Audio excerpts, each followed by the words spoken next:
శ్రీకాకుళం నుంచి చిత్తూరు వరకు, ఆదిలాబాద్ నుంచి నల్గొండ వరకు బాబు భూపందారం ఒక ప్రహసనం. ఇక రాష్ట్ర రాజధానిలోనైతే చెప్పాల్సిన అవసరం లేదు. హైదరాబాద్ లో అడ్డంగా తన బినామీలకు భూములు పంచారు బాబు. లక్షల కోట్ల రూపాయల భూముల్ని బిస్కెట్లు విసిరినట్టు విసిరారు.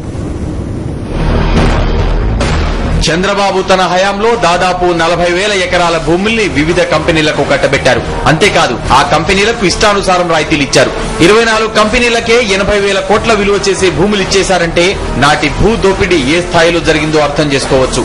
హైటెక్ సిటీ సమీపాన ఎకరా కనీసం 2 కోట్ల రూపాయలు పలికే భూమిని తన బినామీ కంపెనీ ఐఎంజీ భారతకు కేవలం ఎకరా 50,000 రూపాయల చొప్పున కట్టబెట్టేశారు. అది కూడా ఒకటో రెండో కాదు, ఏకంగా 850 ఎకరాలు. ఐఎంజీకి ఈ భూమి కట్టబెట్టడానికి 3 ఏళ్ల ముందు అక్కడి సమీపంలోనే తన భార్య పేరిట ఉన్న సొంత భూమిని ఎకరా 1 కోటి రూపాయలకు విక్రయించుకున్న బాబు ప్రభుత్వ భూమి మాత్రం ఎకరా 50,000కి అప్పగించారు. ఇదే విషయాన్ని గతంలో వైఎస్ఆర్ కాంగ్రెస్ పార్టీ నేతలు ఎన్నోసార్లు ప్రశ్నించారు. ఒక ఐఎంజీ అనే ఒక బినామీ సంస్థకు కేవలం 4 రోజుల్లోనే ఆయన ఒక అపధర్మ ముఖ్యమంత్రిగా 850 ఎకరాలు భూమి ఇవ్వడం జరిగింది. ఆ రోజు 850 ఎకరాల భూమి కూడా కేవలం 4 కోట్ల రూపాయలకే మీకు ఈ రాష్ట్రంలో ఉండే ప్రజా ధనాన్ని అంతా కూడా కొల్లగొట్టడం జరిగింది. 250 ఎకరాల్లో గోల్ఫ్ కోర్స్, అంతర్జాతీయ స్థాయి సమావేశ మందిరం, స్టార్ హోటల్ నిర్మించాలని తొలుత భావించిన మధ్యలో మరో 250 ఎకరాలు పెంచి మరి ఎకరా కేవలం 29 లక్షల చొప్పున దుబాయ్ కి చెందిన ఎంఆర్ ప్రాపర్టీస్ కు అప్పగించేశారు. హైటెక్ సిటీ లేఅవుట్ లోని 110 ఎకరాలను సైతం రహేజా సంస్థకు కారు చౌకగా కట్టబెట్టేశారు. అనంతపురంలో వజ్రాల వేట కోసం డీబీఎస్ సంస్థకు ఏకంగా 1,00,000 ఎకరాల్ని కట్టబెట్టిన చరిత్ర కూడా ఈ బాబుదే అంటున్నారు వైఎస్ఆర్ కాంగ్రెస్ పార్టీ నేతలు. ఇలా చెప్పుకుంటూ పోతే భూముల కేటాయింపుల్లో బాబును మించిన వారెవరూ కనిపించరు. హైదరాబాద్, రంగారెడ్డి జిల్లాల్లో ఇన్ని వేల ఎకరాల్ని విదేశీ, స్వదేశీ కంపెనీలకు అప్పగించిన బాబు ఇక్కడ 1 గజం నేల కూడా నిరుపేదలకు అసైన్డ్ భూమిగా ఇవ్వకూడదని జీవో జారీ చేయడమే ఈ రాష్ట్రం చేసుకున్న దురదృష్టం. ఇదే అంశం ఇటీవల హైకోర్టులో కూడా ప్రస్తావన వచ్చింది. 200 సంవత్సరాల పాటు విదేశీ కంపెనీల పాలనలో మగ్గి విముక్తి కోసం వేల మంది దేశభక్తుల ప్రాణాలను సైతం కోల్పోవాల్సి వచ్చింది మనం. అందుకని విదేశీ కంపెనీలకు మన విలువైన వనరులు అప్పగించే ముందు అవెంత భద్రమో ఆలోచించుకున్నాకే ముందడుగు వేయాలి అని ఎంఆర్ వ్యవహారానికి సంబంధించిన కేసులో హైకోర్టు తీర్పిచ్చింది కూడా. చంద్రబాబు నాయుడు హయాంలోని ప్రభుత్వం హైదరాబాద్, రంగారెడ్డి జిల్లాల్లో నిరుపేదలకు భూముల్ని అసైన్ చేయడంపై నిషేధం విధించడానికి కూడా కోర్టు పరోక్షంగా ప్రస్తావించింది. భూపందారంలోనే కాదు, వ్యాపార ప్రయోజనాలు పొందడంలోనూ బాబుది అందవేసిన చెయ్యి. తన స్వార్థం కోసం ఓ డైరీ పీక నొక్కారు బాబు. తన వ్యాపార ప్రయోజనాల కోసం ప్రభుత్వ సంస్థ ఉసురు పోసుకున్నారు.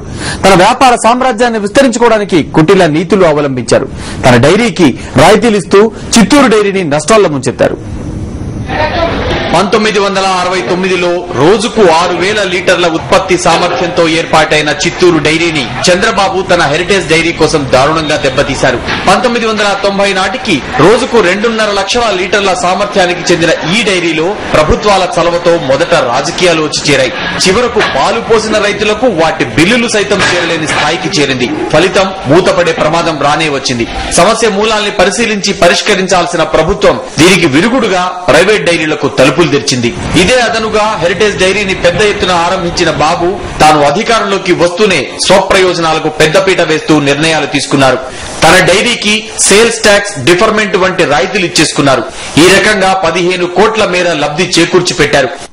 చిత్తూరు జిల్లాకి వెళ్తే ప్రభుత్వ యాజమాన్యంలో ఉన్న చిత్తూరు డైరీ నడవక మూతపడిపోయింది. కానీ అదే అక్కడి నుంచి హెరిటేజ్ డైరీ మరి ఎట్లా ఇన్ని 100,000 కోట్ల రూపాయల లాభంతో హెరిటేజ్ ఎలా పెరిగింది అంటే మీరు కావాలని చిత్తూరు జిల్లా పాల దిగుబడిలో మొట్టమొదటిలో ప్రధాన స్థానంలో ఉండేది. వర్షం లేని పరిస్థితిలో ఆ రైతాంగం కేవలం పశువుల మీద ఆధారపడి వాళ్ళు నెలకి ఎంతైనా కానీ ఆదాయం పశువుల మీద బతుకుతున్న పరిస్థితిలో పశు సంపద సక్రమైన పాలకు ధర ఇవ్వడానికి ప్రభుత్వ డైరీలుంటే ఆ డైరీని పూర్తిగా మూత పెట్టి ప్రభుత్వం పూర్తిగా రైతాంగానికి వ్యతిరేకంగా నడిచిన కార్యక్రమం. ఇలా తన వ్యాపార ప్రయోజనాల కోసం బాబు ఎంత దూరమైనా వెళ్తారని వైఎస్ఆర్ కాంగ్రెస్ పార్టీ నేతలు విమర్శిస్తున్నారు. ఇటువంటి బాబు పాదయాత్ర చేయడం హాస్యాస్పదంగా ఉందంటున్నారు. తన వ్యాపార ప్రయోజనాల కోసం చిత్తూరు డైరీని పణంగా పెట్టిన బాబు కృష్ణా గోదావరి బేసిన్ ను రిలయన్స్ సంస్థకు దక్కేలా చక్రం తిప్పారు. రాష్ట్ర ప్రయోజనాలను ఓ ప్రైవేట్ కంపెనీకి దక్కేలా చేసి తన రాజగురువు ఆర్థిక లాభం చేకూరేలా పావులు కదిపిన చరిత్ర బాబు సొంతమని వైఎస్ఆర్ కాంగ్రెస్ పార్టీ నేతలు అంటున్నారు. కృష్ణా గోదావరి బేసిన్ లో గ్యాస్ నిల్వలు రిలయన్స్ సంస్థకు దక్కేలా చంద్రబాబు చక్రం తిప్పడాన్ని అక్రమాల కన్నా అక్రమంగా చెప్పొచ్చు. మన సహజ వనరుల్ని దక్కించుకోవడం కోసం ప్రభుత్వం తరపున బిడ్ వేస్తే బాగుంటుందని చెప్పిన ప్రభుత్వాధికారి సూచనను పక్కన పెట్టి రిలయన్స్ సంస్థకు అనుకూలంగా వ్యవహరించినందుకు చంద్రబాబుకు భారీ నజరానాయే ముట్టిందన్న ఆరోపణలు వెల్లువెత్తాయి. కేజీ గ్యాస్ ను కట్టబెట్టడంతో పాటు రిలయన్స్ ఇండస్ట్రీస్ సంస్థకు ఈ భూమిపై ఏ ప్రభుత్వమూ ఇవ్వనని రాయితీలిచ్చి సత్కరించారు బాబు. అందుకు ప్రతిఫలంగా ఆ సంస్థ చంద్రబాబు రాజకీయ గురువు రామోజీరావుకు గురుదక్షిణ కూడా చెల్లించుకుందని ఇప్పటికే రాష్ట్రమంతటా ఆరోపణలు వెల్లువెత్తాయి.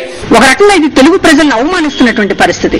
ఇన్ని విషయాలు మాట్లాడుతున్నప్పటికీ కూడా మీరు రాష్ట్ర ప్రయోజనాలను తాకట్టు పెట్టి మీరు రిలయన్స్ దగ్గర పెట్టుబడులు తెచ్చుకున్నారు అనే ఆరోపణ చేసినప్పటికీ కూడా అది నిజంగా రిలయన్స్ కూడా ఒప్పుకుంటున్నప్పటికీ కూడా ఈ రోజు దాని మీద ఆ ఒప్పందం మీద రిలయన్స్ పెట్టుబడులు ఎప్పుడు వచ్చినాయి, ఎందుకు బయట పెట్టలేదు ఇన్నేళ్లుగా అనేటటువంటి దాని మీద రామోజీరావు గారు మౌనంగా ఉండడం అనేటటువంటిది ఇది తెలుగు ప్రజలను అవమానించడమే.